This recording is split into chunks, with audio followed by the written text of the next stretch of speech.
আসসালামু আলাইকুম ওয়া রাহমাতুল্লাহ। সবাইকে স্বাগতম আমাদের 1 সেকেন্ড স্কুলের ইংলিশ স্পোকেন কোর্সে। তো তোমরা জানো যে আমাদের এই চ্যানেলে 1 সেকেন্ড স্কুলে আমাদের ইংলিশ স্পোকেন কোর্স শুরু হয়ে গেছে। অলরেডি আমাদের 8টা ক্লাস শেষ হয়ে গেছে। সো আই থিঙ্ক তোমরা 8টা ক্লাসই করেছো, 8টা ক্লাস ভালোভাবে শিখে আসছো। এখন কিন্তু তোমাদের ইংলিশে কিন্তু আশা করি আই হোপ তোমাদের ভয়টা আর অতটা নেই, যতটা first of all English pronunciation আর হচ্ছে বলো তোমার ইংলিশে যে স্পিকিংটা যে মানে ভয়টা কাজ করেছিল সেইটা কিন্তু আর তোমাদের মাঝে নেই। ওকে, তো আর যদি তুমি কেউ নতুন ভিডিও তুমি দেখে থাকো তাহলে তোমাকে বলবো যে আমাদের ইংলিশ স্পোকেন কোর্সের একেবারে ABCD অ্যালফাবেটস থেকে শুরু করা হয়েছে। বিকজ আমাদের অ্যালফাবেটসের ব্রিটিশ এবং আমেরিকানরা কীভাবে প্রোনাউন্সিয়েশন করে এটা আমরা অনেকেই কিন্তু জানি না, বা সঠিকভাবে প্রোনাউন্সিয়েশন না করে আজকে বিদায় আমাদের ইংলিশ প্রোনাউন্সিয়েশনটা কিন্তু ততটা ভালো হয় না। ওকে, তো আমরা একেবারে ABCD কিভাবে প্রোনাউন্সিয়েশন ব্রিটিশ এবং আমেরিকানরা করে সেভাবে আমরা একেবারেই শুরু করে আসছি। তো ওকে, আমরা আর ওইদিকে কথা না বেরিয়ে আমরা এদিকে চলে আসি যে আমরা আজকেও এমন কিছু প্যাটার্ন নিয়ে দেখব যে প্যাটার্নের উপরে ভিত্তি করে তোমার অনেক কিছু সেন্টেন্স তুমি তৈরি করতে পারবা, খুব গুরুত্বপূর্ণ সেন্টেন্স যেগুলো আমাদের দৈনন্দিন জীবনে কাজে লাগে। আমি যে স্পিকিংটা তোমাদের জন্য শুরু করেছি, সো এটা খুব ধাপে ধাপে আমাদের দৈনন্দিন জীবনে যেগুলো ইউজ করে থাকি সেগুলোই স্ট্রাকচার হিসেবে সুন্দর করে যেন অনেক সেন্টেন্সটা তৈরি করতে পারো, এরকমভাবে স্পিকিংটা শুরু করেছি। সো এরপরে আমাদের বিভিন্ন কোনো একটা টপিকস নিয়ে আমরা সেটা একটা কনভারসেশনটা চালিয়ে যাব, যে এটা মানে একটা হোটেলে বা একটা ভাইভাতে বা কীভাবে ইংলিশ স্পিকিংটা কনভারসেশনটা চালিয়ে যায় এরকম পরে আমরা দেখব। বিকজ আমরা প্রথম থেকে শুরু করছি, এজন্য তোমাদেরকে স্ট্রাকচার উপর কীভাবে সেন্টেন্সটা মেকিং করতে হয় সেটা দেখাচ্ছি। দেন আমরা ইংলিশটা একটু শেখার পরে আমরা বিভিন্ন টপিক্সের উপরও ইংলিশটা আমরা বেশিভাবে প্র্যাকটিস করব। ওকে, লেটস স্টার্ট। আজকে আমরা যেটা শিখবো যে অনেক সময় আমরা কিন্তু এটা বলে থাকি যে আমার কিছু করা উচিত ছিল, যেমন আমার ইংরেজি শেখার উচিত ছিল, ইংরেজি শেখা, অ্যান্ড আমার কম্পিউটার শেখা উচিত ছিল, আমার সেখানে যাওয়া উচিত ছিল, ঠিক আছে, আমার খাওয়া উচিত ছিল, আমার ঢাকা যাওয়া উচিত ছিল। সো এরকম অনেক অনেক সেন্টেন্সগুলো যে আমার এটা করা উচিত ছিল, এরকমভাবে একই রকমই স্ট্রাকচারের উপরে ভিত্তি করে তুমি অনেক সেন্টেন্স তৈরি করতে পারবা। Very interesting. সো আমরা দেখে নেই যে কোনো কিছু করা উচিত ছিল এরকম যদি অর্থে বোঝায় তাহলে আমরা কিভাবে সেন্টেন্সটা তৈরি করব। ফার্স্ট অফ অল আমরা একটা দেখি যে আমরা ইংলিশটা নিয়ে কথা বলি যে আমার ইংরেজি শেখা উচিত ছিল, তাই না? ওকে, এটা আমরা দেখে নেই যে আমার ইংরেজি শেখা উচিত ছিল। আই স্ট্রাকচার হিসেবে কি হবে? Should, I should have. Okay, I should have ভার্বের পাস্ট পার্টিসিপল ফর্ম, এটা তোমরা জানো যে V3। সো এই ভার্বের পাস্ট পার্টিসিপল ফর্মটা আমরা বসাবো। ওকে, এটা কিন্তু ভার্বের পাস্ট পার্টিসিপল ফর্ম। তো আই শুড হ্যাভ, যদি ইংরেজি শেখা, লার্ন অর্থ কি? শেখা। তো ভার্বের পাস্ট পার্টিসিপল ফর্মটা কি? Learned. Learned, I should learn English, আমার ইংরেজি শেখা উচিত ছিল। তুমি অনেক দেরিতে তুমি রিয়েলাইজ করতে পেরেছো যে আসলে আমার অনেক আগে থেকে এই ইংলিশটা শেখা উচিত ছিল। ইংলিশটা শিখলে হয়তো আজকে বিভিন্ন প্রবলেমগুলো ফেস করতাম না, রাইট? বা জব সেক্টরে আমার প্রবলেম হতো না, বা ইংলিশ স্পিকিংয়ে আমার প্রবলেম হতো না। তো এটা যখন রিয়েলাইজ করতে পেরেছো তখন তুমি মনে করতেছো যে I should have learned English, আমার ইংরেজি শেখা উচিত ছিল আগে। ওকে, এরপর আমরা আসি আমার তোমাকে বলা উচিত ছিল, ঠিক আছে, আমার কোনো একটা কথা তোমাকে বলা উচিত দরকার ছিল কিন্তু আমি ভুলে গিয়েছিলাম।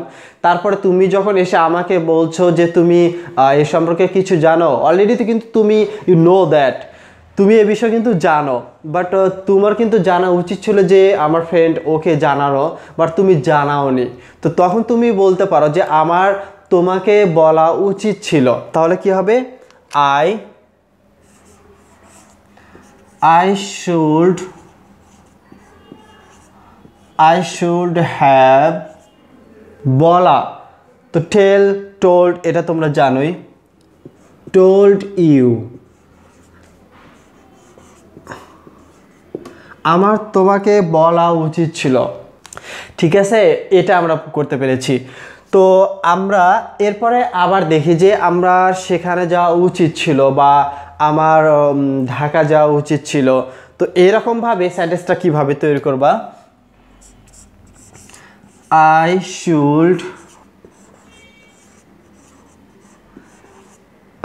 should have, আমরা তো জানি যে যাওয়া, গো, ওয়ান্ট, গন, সো গন দেয়ার। আমার কোথাও একটা জায়গার কথা বলতেছো যে আমার সেখানে যাওয়া উচিত ছিল, so I should have gone there, তাই না? তো আমার সেখানে যাওয়া উচিত ছিল, আমার খাওয়া উচিত ছিল। এইরকমভাবে তুমি অনেক সেন্টেন্স কিন্তু তৈরি করতে পারবা। আবার তোমাদেরকে বলি যে কোনো কিছু করা উচিত ছিল এমন কোনো অর্থে যদি বুঝায় তাহলে তুমি নির্দ্বিধায় এভাবে স্ট্রাকচারে বসাবা শুড হ্যাভ প্লাস ভার্ব 3, ভার্বের পাস্ট পার্টিসিপল ফর্ম। তো তাহলে এইটা যদি বসা তাহলে তোমার হয়ে যাচ্ছে। সো দেখো আই সাবজেক্ট, এর আগে তো সাবজেক্ট, এটা তো দিতে হয় না।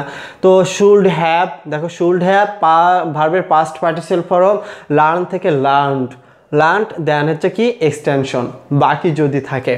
তো এভাবে এখানে তুমি এক্সটেনশনও দিতে পারো, ঠিক আছে, যেটা মেইন জিনিস সেটা আমি দিয়ে রেখেছি আর কি। এখানে সাবজেক্টও দিতে পারো। সো এভাবে I should have learned English, আমার ইংরেজি শেখা উচিত ছিল। তা then I should have told you, আমার তোমাকে বলা উচিত ছিল। আমার ভাত খাওয়া উচিত ছিল, ঠিক আছে। এরকমভাবে কি হবে? I should have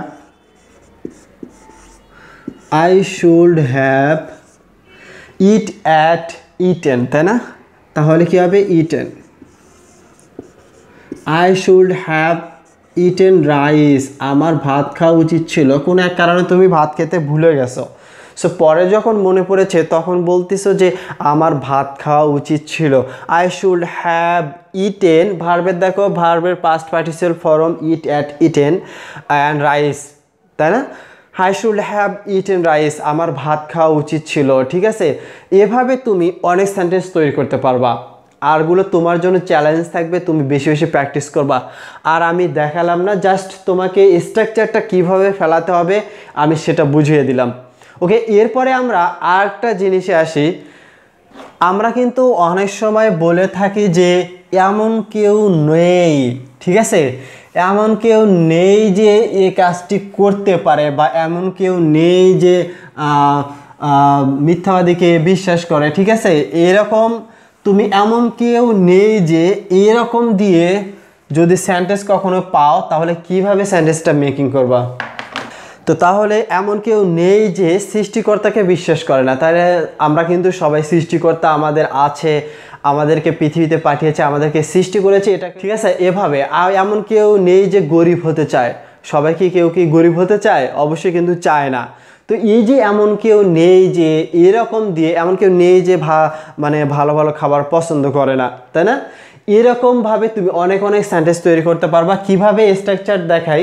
তো দেখো there is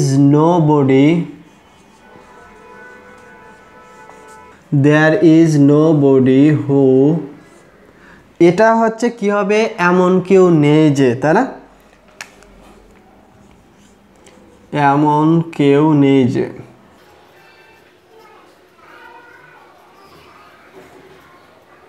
ওকে, তাহলে এভাবে তুমি কিভাবে সেন্টেন্সটা করতে পারবা যে এমন কেউ নেই যে মিথ্যাবাদীকে বিশ্বাস করে, তাই না? মিথ্যাবাদীকে কেউ কি বিশ্বাস করতে চায়? ও সবসময় মিথ্যা কথাই বলে থাকে, ওর কাছে কোনো কিছু সঠিক তথ্য পাওয়া যায় না। তাহলে এইসব লোককে কেউ কি কখনো বিশ্বাস করে? তাহলে এমন কেউ নেই যে মিথ্যাবাদীকে বিশ্বাস করে, এইটা কীরকম হবে? এই যে এমন কেউ নেই যে, তো কী হবে? there is nobody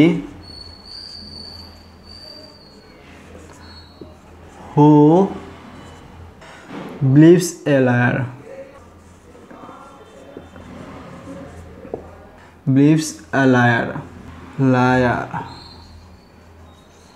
ওকে। তাহলে there is nobody who believes a liar, তাই না? এমন কেউ নেই যে মিথ্যাবাদীকে বিশ্বাস করে, মিথ্যাবাদীকে কেউ বিশ্বাস করে না। এমন কেউ আছে যে মিথ্যাবাদীকে বিশ্বাস করে? ওকে, তাহলে এমন কেউ নেই যে মিথ্যাবাদীকে বিশ্বাস করে না। কি হবে সেন্টেন্সটা? there is nobody, এমন কেউ নেই যে believes a liar, একজন মিথ্যাবাদীকে বিশ্বাস করে। ওকে, এরপরে আমরা আর একটা সেন্টেন্স দেখি। এবার আসি যে সত্যবাদীকে। এমন কেউ নেই যে সত্যবাদীকে বিশ্বাস করে না, তাই না? সবাই সত্যবাদীকে কিন্তু বিশ্বাস করে। এমন কেউ নেই যে সত্যবাদীকে বিশ্বাস করে না, সবাই কিন্তু সত্যবাদীকে বিশ্বাস করে। তাহলে কি হবে? ওই একই কথাই, there is nobody who তাহলে কি হবে? does not। এখানে ডু কেন হলো না? এখানে হু কে, তাই না?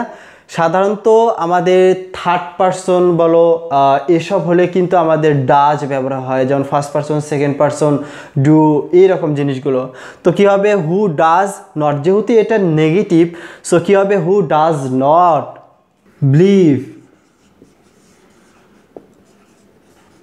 believe are faithful।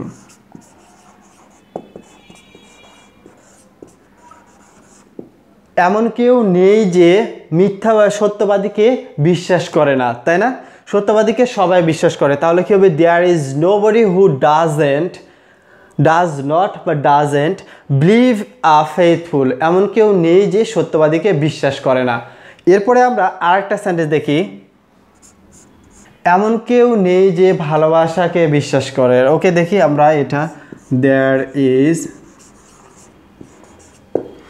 there is nobody who, তাহলে কি হবে? does not, তাই না? does not believe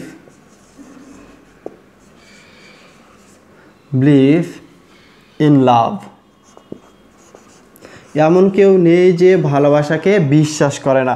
সবাই কিন্তু ভালোবাসাকে বিশ্বাস করে, সবাই চায় যে মানুষকে ভালোবাসতে, নিজেকেও বা নিজেও আমাকেও সবাই ভালোবাসুক, তাই না? এটা কিন্তু সবাই চায়। তাহলে কি হবে? there is nobody who doesn't বা does not believe in love, এমন কেউ নেই যে পৃথিবীতে যে ভালোবাসাকে বিশ্বাস করে না। তো আবার আমরা আসি যে এমন কেউ নেই যে সৃষ্টিকর্তাকে বিশ্বাস করে না, এটা কি হবে? থিঙ্ক। ওকে, তুমি পারবা। তারপর আমি দেখে দেই যে এমন কেউ নেই যে সৃষ্টিকর্তাকে বিশ্বাস করে না। there is nobody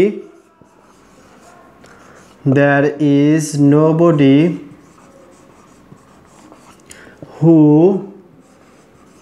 একই কথাই, does not believe in creator। ওকে, তাহলে there is nobody who doesn't believe in creator। ওকে, তাহলে কি হবে? যে এমন কেউ নেই যে সৃষ্টিকর্তাকে বিশ্বাস করে না। তাহলে এমন কেউ নেই যে সৃষ্টিকর্তাকে বিশ্বাস করে না, সেটা কি হবে? there is nobody who doesn't believe in creator। ওকে, তো এভাবে আরেকটা যদি সেন্টেন্সের কথা বলি যে এমন কেউ নেই যে গরিব হতে চায়, তাই না? কেউ কি চায় যে আমি গরিব হই? তাহলে এটা কি হতে পারে? এটা ওকে, তারপর আমি লিখে দিই। তো কি হবে? there is nobody, আমাদের হু দিয়ে দিলাম। there is nobody who wants to become poor. ওকে, তাহলে there is nobody who wants to become poor, তাই না? এমন কেউ নেই যে গরিব হতে চায়।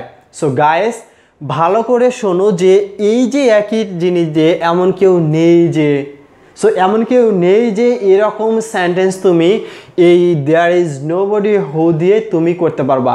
সেটা যদি হয়, যদি নেগেটিভ হয় তাহলে কি আসবে? ডাজ নট আসবে। আর যদি না আসে তাহলে দেখো সেখানে সেটা যদি নেগেটিভ না হয়, দেখো এখানে there is nobody who does not believe in faithful, এমন কেউ নেই যে মিথ্যাবাদীকে বিশ্বাস করে না, না যে এই যে নেগেটিভটা আসলো এই জন্য ডাজ নট।